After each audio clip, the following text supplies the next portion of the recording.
uraza hano muri Play Store, uraza kuri Play Store yawe udownloadingemo application yitwa CapCut, cyangwa se bitewe n'iyo ukoreshe InShot. Ngiye kuko nyifitemo, njye na downloadinze InShot, dore ngiyi muri kuyireba, dore ngiyi. Ubwo nawe uraza aha, twese twangije kuyidownloadinga, uraza uyikandeho, bahita baguhingutsa ahantu hameze gutya, ahantu handitse video photo collage, urahita uza ukanda hano handitse video. Nurangiza uraza uhitemo video weho ubwawe wahisemo yo kuba wakina, yo kuba wenda nyine ugiye gusobanura. Urugero wenda njyewe reka nkande kuri iyi ngiyi, nyikandeho, uhita uza hano handitse audio, dore ngaha, kandeho. Nurangiza urahita uza hano hantu, kugira ngo manze unyumve witonze. Aha handitse music ni kwa kundi ushyiramo nka background, cyangwa se nyine nk'amajwi wari warekodinze ukwayo. Handitse effect nako kwanza ibi ngibi nta nubwo bitureba, weho urahita uza wikandira hano handitse recorder, aha ngaha ukande gutya. Nurangiza urahita uza ukande muri iyi buto y'umutuku,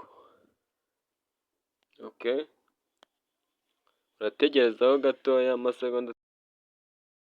amasegonda 3 arangiye, ubu ngubu itangiye kubara. Murihangana hano ntago byakunda, kubera ko hariya nasaga nk'uri kuvugiramo ndi gusobanura, ndaza kubigaruza inyuma murahita mubyumva. Dutegerezeho gato.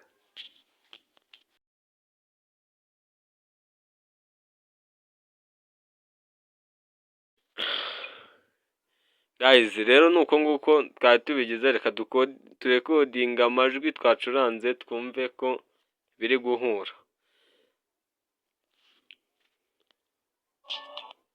Twumve ko bihura.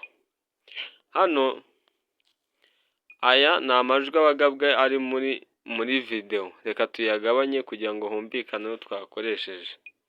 Uraza n'ubundi kuyagabanya, ukanda hano hasi harimo ibara ry'ubururu, ugahita ugabanya. Twumve. Nibeshyeho gato, urabona ko ubu gutya ashatse navuga ati, reba uyu mugabo uri kugenda ameze nk'impumyi, reba uno mugabo ufashe ku ibuni, muri kumubona ari kuzibara, cyangwa se akaba yayibuze. Aha dore atangiye kuvugisha abano bagabo. Ese bari kuganira ibiki ko tutari kumva neza? Ariko uko bigaragara uyu mugabo asohoye kuba agira umutima mubi, bahita bamuhereza amafaranga. Bayabonye?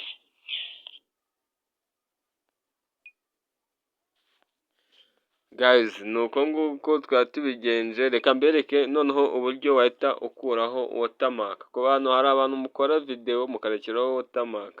Watermark ni kano kabora kaba kari hano kaba kanditseho remove. Kamite nkwereka uburyo ugakuraho. Uraza ugakandaho rero hano. Kandaho rimwe, dore ngaka kanditseho InShot, kugira ngo hatagira umuntu ubakora abone edit wakoresheje. Uraza ugahita ukanda hano handitse free remove, kandi uterezeho, ubona ko handitse remove watermark and ads InShot Pro. Urabona ko gutya riba ryavuyeho. Ubwo rero ikintu uba ugiye guhita ukora hano, ikintu uhita ukora, uhita uza hano hejuru, ahangaha,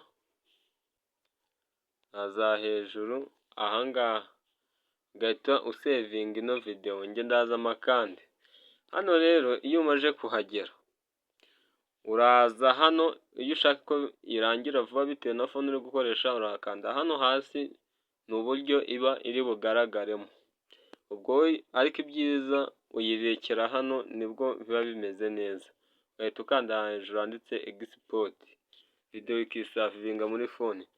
Murakoze cyane rero, mwibuke gukanda sabusikarayibu, iyi videwo nimba uyibonye wari uyikeneye ukore na layiki uyisharinge ku bandi bantu. Ciao.